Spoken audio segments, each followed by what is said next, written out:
Hello and welcome back to the Education System Reboot channel.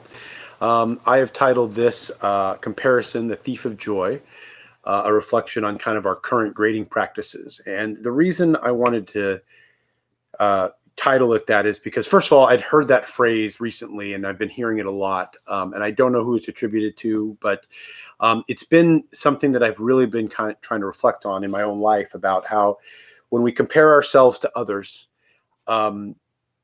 we're seeing them at their best and we know our worst. So we compare an unrealistic image we have of a person or an ideal or whatever against everything that we know we suck at, that we're terrible at, So comparison can be one of the worst things we can do. And again, as a side note, it's one of the reasons I just discontinue my Facebook. I don't have any other social media. Obviously, I go down YouTube and other things, sometimes. But the point being is, it was very eye-opening for me to kind of realize that part of my unhappiness in life was that I was constantly trying to compare myself to other people. It could be, other musicians. It could be other relationships. I mean, I don't know. It could just be anything. But that has made me think, especially during this COVID time where, it's like, what are our big rocks? What are we focusing on? What are the things that would be helpful for our students? And so to preface this a little bit, I just want to make sure that I'm clear about my philosophy currently. And the way I've set up my online class and my music classes is I am grading on effort. Like literally that's how I'm grading. And I've seen some success because basically what it really does is it creates a level playing field. And by definition of success or of effort, for me is my kids fill out a tracking sheet. And basically to earn an A, they need to practice, or they have to be in class on the days we have class. And then outside of class on other days we don't have our Zooms, they got to practice. So if they practice or participate 6 days, that's it, 6 days or 7, it can be 6 or 7, they will get an A. It's a numbers game. It's an effort game. But see, because I know the secret of success in music is being consistent about practicing in real terms, because I'm focusing on effort, I'm actually giving them a higher chance of being successful in music because I'm basically teaching them how to build a habit. Anyway, as I've been focusing on this all year, and it's been working, at least anecdotally from what I'm observing, it's working great. My students seem to be more engaged. They seem to be able to apply this, et cetera, et cetera. But this got me thinking a lot about our current grading system. Now, I don't know about all districts. I just know that in our area, we're talking about proficiency grading, and the test is the most important thing, that they demonstrate proficiency, that they can demonstrate the knowledge of the skill. The homework doesn't matter, et cetera, et cetera. And so I hope this makes sense because I really think this is important. So as human beings, we compare ourselves all the time. There's no question. We want to know how we stack up, okay? And if we follow that logic train currently, if everything is about A, B, C, D, or F, or whatever, in grades, and kids are thinking, well, if I don't earn this grade, I'm a failure. Like if the epitome of what we're defining as success, or the ideal, the thing to compare ourselves to, is an A, just by default, and kids get it in their mind that, well, if I'm not good at this subject, there's no way I'm going to get an A, so whatever. And then they compare themselves to those A's, and they feel less, they feel less confident in themselves. And it's this snowball effect, right? Where by definition, grades welcome the idea of comparison. Now, I'm going to pause there and just say, I hope that makes sense at this point. So if we live under a system that basically by default is forcing kids to compare themselves to other kids, well, then it's no wonder that many kids that feel weak in an area or lack confidence or feel like they don't know what's going on, they're comparing themselves, and that's the thief of joy. No wonder we have so many kids that have test anxiety, that have all these other anxieties, all these other fears, all these other ailments. Why we have to push social emotional learning so well is because we see our kids, they're so unhappy in life, but we forget that we don't realize that our system is set up to literally force them to compare themselves to other people, right? Again, I'm going to pause there for effect and just say, if you're with me thus far and you're like, oh my gosh, he might be saying something that makes sense, that resonates, then follow the next logical piece. Okay. Comparing ourselves to other people versus comparing ourselves to a standard, those are different. A standard is something that we can achieve to, that we can say, all right, we've reached this level. It has no bearing on any other person. Okay. It's a standard at which we can achieve. Now, I believe music has that built in, right? Because I always say to my students, the music is the standard. The music demands excellence. A music that doesn't sound good, okay, no one wants to listen to. So the music demands of us to rise to a higher standard. It has nothing to do with what that person did or this person. It's what you do, right? Your effort. So in essence, it builds in this idea that we can all achieve a certain standard. Okay. It doesn't matter your creed, your color, your background, all that stuff. None of that matters because music is this standard. Okay. It's also a beautiful standard because it doesn't have to be achieved right away. It's a constant process. So it, in essence, gives us this process to follow slowly and steadily, performance after performance, reflection after reflection, practice after practice. We slowly grow and we get closer and closer to standard. Also, once maybe we reach a certain standard, we can look at where we're at. So, all right, so what's the next level? So there's this constant growth in music. Okay.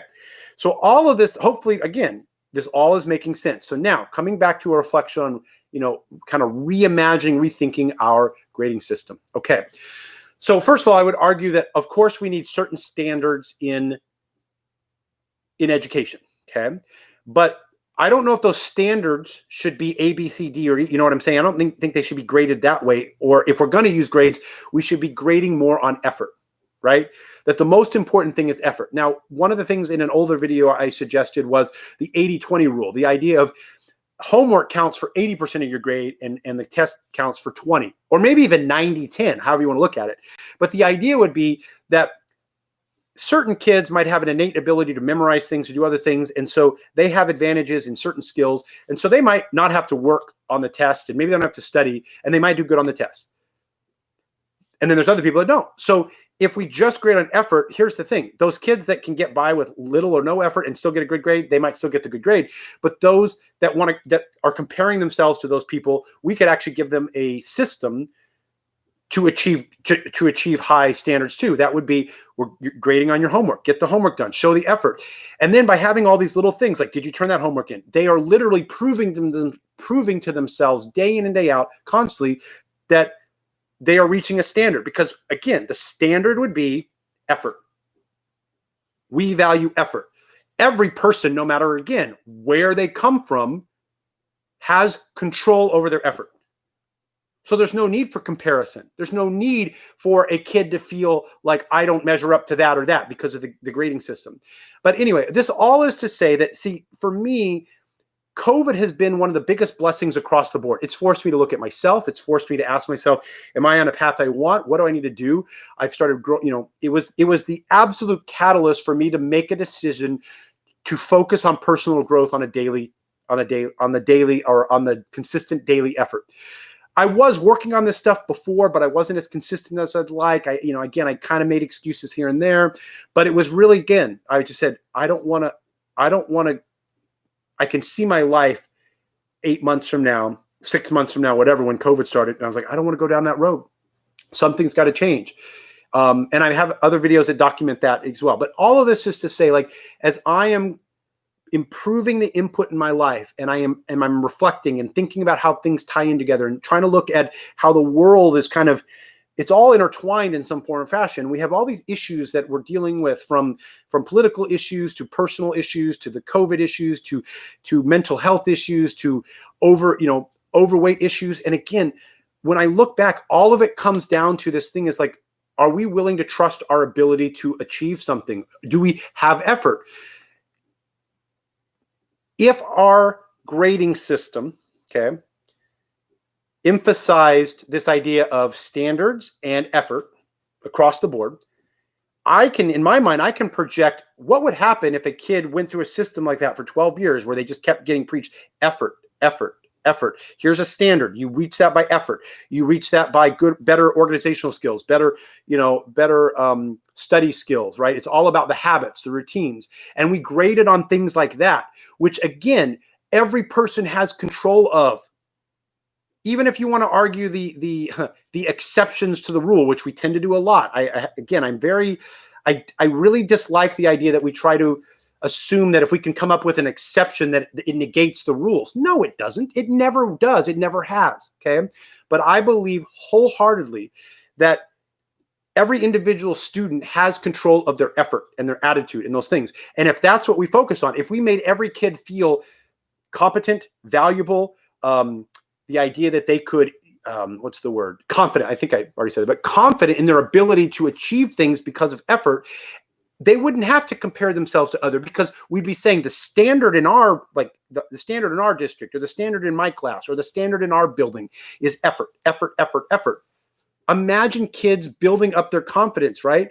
I don't know. Again, maybe I'm just pie in the sky thinking here, but I just wonder if we're thinking like this, right? We get so hung up on the immediate, right? Versus what's the long-term effect? What is the long-term effect for most students if they grade themselves based on their ranking of A, B, C, D, E, and F? There's no E, sorry.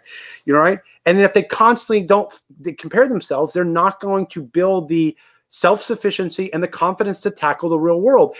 And if I'm being fully vulnerable with you, I struggled with that in life to a certain extent. I was always comparing myself, and I looking back, I'm like, oh my gosh, it's so obvious why I struggled in certain areas. I was always good at the academic side, but I struggled in other areas, more personal areas. Like, how do I maintain relationships? How do I maintain friendships? How do I not get bitter when I see somebody else that I know I do it better, but they're getting more, like I would constantly compare. And it was one of the most difficult things for me to realize. It's like, I'm me. If I can look in the mirror every day and know that I am putting the right foot forward, that I have good habits, that I'm not comparing myself to others, but I'm putting standards on myself. And those are the important things, right? Moral standards, discipline standards, organizational standards. I mean, all of this has now changed my mindset. And this is what I'll hopefully end with.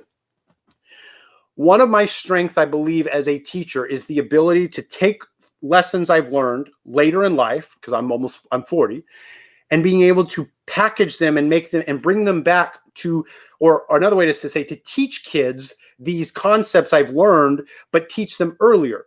Because my goal is, I don't want anybody to suffer through life the way I have. Okay. I just don't. I've had ups and downs. I mean, if I'm being, again, I keep using that word, if I'm being vulnerable, but there have been days where I've cried myself to sleep. I haven't felt great about my life. I didn't like where I was, even though on the surface, I probably was successful by a lot of different measures. But the reality was, inside, I wasn't confident. I was a scared little kid who didn't understand how to navigate the world. I still struggle. We all do, because we're human beings. But the reality is, until I realize that it's like when I'm comparing myself to every other person and thinking to myself that, well, oh, they did that, I can't do that. Oh, and I just would get this fear. It was debilitating at times. And I guess I'm just making this video to say, I have a feeling that what I'm describing is probably what many of our students struggle with. And again, I wonder if the current grading system is continually reinforcing this narrative of comparing yourself to other people. I know I kind of went off on tangents, but if you've reached the end and you follow the end and that made sense, share this video, whatever. Just reflect on these things, okay? Reflect on it. I just believe we have a unique opportunity because of COVID and where we're at to just really take a hard look at ourselves individually, the education system as a whole, how those are intertwined, how they're connected. And I think there's potential to do something great in the future, and just to realize that, we have all these utopian ideas about how we want the world to work, but we create systems that basically create self-fulfilling prophecies. We want a different result, but our system continually creates this, right? But we say we want this. Anyway, I hope you can piece together what I did. I hope I wasn't too disjunct. If you can't tell, though, I'm passionate about it because I feel it so deeply, and I want a better world for my kids, right? I mean, my personal kids, like my own flesh and blood, but also the students I teach, right? My heart aches for the struggles that we face every day in this world, and I just feel that there are simpler solutions that we are not talking about. And that's why we're making this channel. That's why I'm making these videos.